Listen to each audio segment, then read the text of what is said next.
FIFA ലോകകപ്പിനായി തയ്യാറെടുക്കുന്ന Japan ടീമിന് കനത്ത തിരിച്ചടിയായി നായകനും മധ്യനിര താരവുമായ വതാരു എൻഡോ ടൂർണമെന്റിൽ നിന്ന് പുറത്തായി.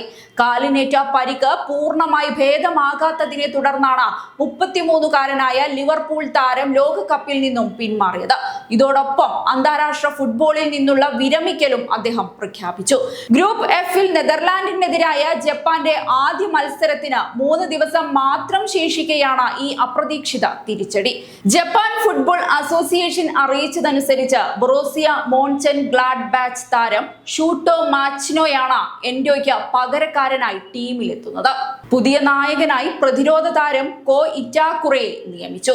സോഷ്യൽ മീഡിയയിലൂടെ പ്രതികരിച്ച എൻഡോ ലോകകപ്പിൽ കളിക്കാനാകാത്തത് വലിയ നിരാശയാണെങ്കിലും ടീമിന്റെ കഴിവിൽ പൂർണ്ണ വിശ്വാസമുണ്ടെന്നും വ്യക്തമാക്കി.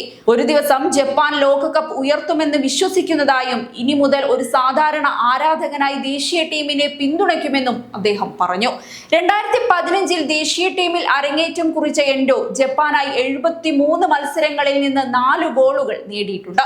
2018-ലും 2022-ലും ലോകകപ്പിൽ ജപ്പാനെ പ്രതിനിധീകരിച്ച അദ്ദേഹം കഴിഞ്ഞ ഫെബ്രുവരിയിൽ ക്ലബിനായി കളിക്കുമ്പോഴാണ് പരിക്കേറ്റത്.